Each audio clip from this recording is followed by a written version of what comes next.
Now, ladies and gentlemen, what makes a good Counter-Strike Global Offensive skin? Is it sticker craft friendly? Is it depending on the wear? Or possibly the lighting, where you have instances like the Desert Hydra or the Asimov, where you have the black scope version, which is a completely different version, and for some, completely different weapon skin. Some people like base versions of guns, like the Slate, for an example, where it's sticker craft friendly, where you can kind of just have a base canvas, you can put whatever you want on it, and some people like the really higher tier skins, or something that kind of blends in, somewhat similar to the Nightwish, for an example, Cato 2015 stickers on it, the CLG ones to be exact. This is just used as an example. And in today's video, we're going to be asking and answering that question, specifically what makes a good Counter-Strike Global Offensive skin.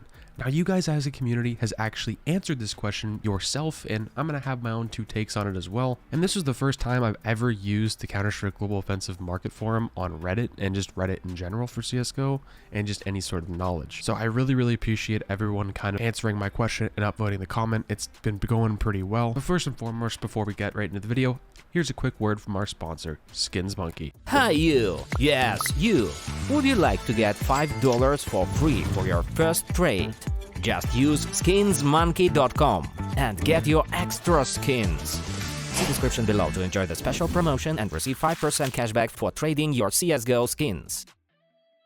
So one of the first comments we actually got was from QnA, okay? This is the most upvoted comment on this entire thing, and it was kind of something I can really relate to quite a bit. And this is what he said. 9 hours ago, he said, I love skins that completely change when you get a certain float value. For an example, I love the Desert Hydra since it can be black or white depending on the float. I completely agree. The same thing is pretty much with the Asimov. Also, skins with unique patterns are always refreshing. There are so many different options. Basically, as any skin that has the ability to change depending on the float or pattern is really cool to me. So there's a reason I think this is the top comment on this specific thread, because it has the most customization, especially kind of the best bang for your buck, I guess you could say. You know, you take the Glock Grinder, for instance. It's not something I've invested in. It's just something I really like for a sticker craft. As of right now, I have one in my inventory, and this is something that you really depends on the float. You can get a really good version, and they look completely different. So half the side can be white, the other side can be white. It can be a full white Glock Grinder, or for an example, it can have lots of different colors, kind of like fireflies, and this is what I kind of have as of right now. You have the P250 Bengal Tiger, for an example, right, where depending on the float and of course the pattern, you can get a full orange play side versus a full white play side, or half white, half orange. So I think that one was very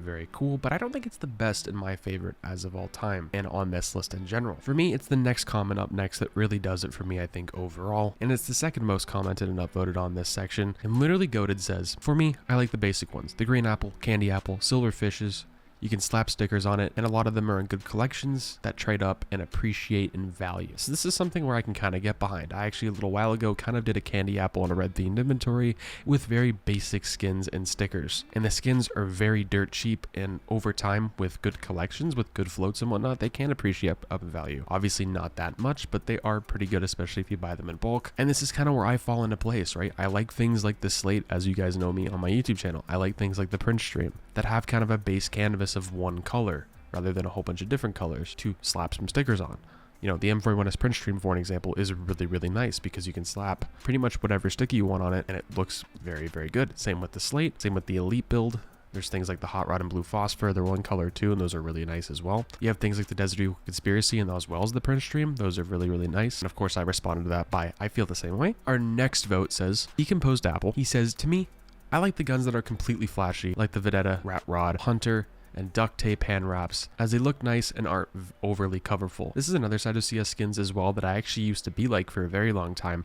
I never really liked the skins that were really flashy for a long time. It was kind of the same thing with me and gloves as well as stickers. I'm kind of a really OG CS player, and it took me a very long time to really appreciate gloves in Counter-Strike Global Offensive. When CSGO first came out, obviously skins got introduced a little while later, and then gloves got introduced, and they were overly hated in the community for such a long time. That's why you saw things like the glove case appreciate up so much in value. It's very similar to Cato 14. No one paid attention, no one cared about the economy, no one knew that these were going to go up the way they did, and no one knew they were really going to be as expensive because we got every year we were just going to get a new pair and it wasn't really going to change much, or was just going to be something that comes and goes. And something like the Rat Rod, I always thought looked like the Republic gunship from Clone Wars and Star Wars, which is pretty cool. I think it's called the Munilus gunship from the 2003 Clone Wars series. It's pretty nice. And the duct tape hand wraps. I also like the leather hand wraps myself. These are just really clean, really basic, and they go with a lot of things in other people's inventories. Let me know what you guys think. What appeals to you of a Counter-Strike Global Offensive skin? What is your favorite part of CSGO skins? Is it the fact that they can change in value? Is it the fact that a float can really have a certain effect? What do you like about a skin? Is it the base canvas?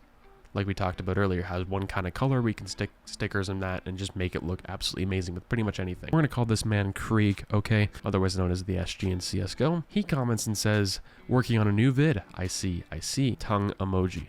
I think that's what it means. I'm a little old for this stuff. But this is a whole video I want to get at myself, and this is the comment I said to this. Just trying to interact with the community more. I want to see CS grow more. And this is something I actually meant from the bottom of my heart. As weird as that might come off for me to say to a lot of you guys, I want to see CS succeed. I want to see CS grow in the investing scene and just content creation overall. I eventually want to see CS back on top of where we were a few years ago. That's what I'm kind of trying to do at the very moment in time. It's going to take more than myself and just a few other content creators. That's why every single day I'm always really suggesting, if you've ever wanted to make Counter-Strike Global Offensive content, try it. You know, it doesn't hurt to try it. You're not going to get 100,000 views your first video. How? I haven't even got 100,000 views in a video yet. Close to that, not too close. That's a whole video I want to do on its own.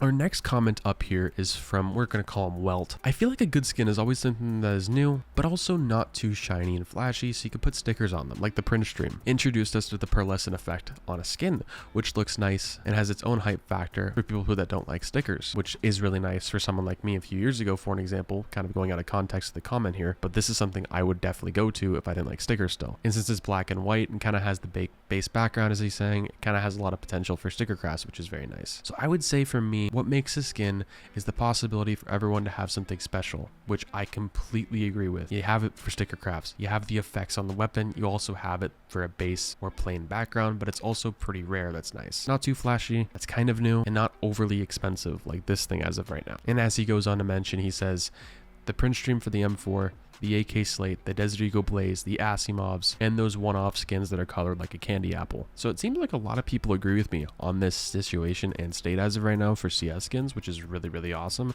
I didn't really know a whole lot of people, you know, kind of agreed with me on this current situation, but it's something I definitely do. And of course, Huge Variation reacts to that by saying clean skins for sticker crafts, but not too clean. Most of the St. Mark skins, etc. So yeah, I kind of agree with this as well. Random says, the Hot Rod and the Arabesque, which is pretty cool as well. Definitely more for the higher tier people, especially the Hot Rod as of recently has gone from like $100 to now it's over $600 in the Steam market. Absolutely crazy.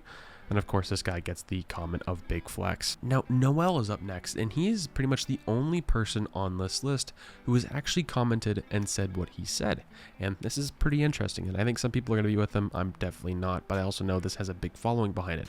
And he says pink and colorful like Neon Riders or Fades, so the Op Fade. I know that's been decently popular, especially when it was out for sticker crafts. And Neon Riders, the Miami Tier 6 sticker right now from Operation RIPTIDE. It's very, very popular, especially on a weapon like that. Pink TD Pat, pretty rare, stuff like that. I could see that working for some people. It's not really for me, and it seems to be like a lot of people on this thread, not really for them either, but I know that definitely has a huge following. And of course, we have one last comment from Foreign Conference, and he says, I love simple and sticker craft type of skins like the red line and graphite. I completely agree with you, brother. Hopefully you guys enjoyed this type of video. If you did, make sure you drop a thumbs up, leave a comment what your favorite skin is and what makes a Counter-Strike Global Offensive skin for you. What's a make or break skin, and what's a skin you guys want to see in the future? You know, I know a lot of people want to see something like the Op print stream in the next few months, which I definitely think is possible. Have a good day, guys. Stay positive, stay sexy. If you guys want to see more videos like this where we kind of interact with the community, because I really, really enjoyed it for a video like this, let me know. Have a good day, guys. I'm out. Peace.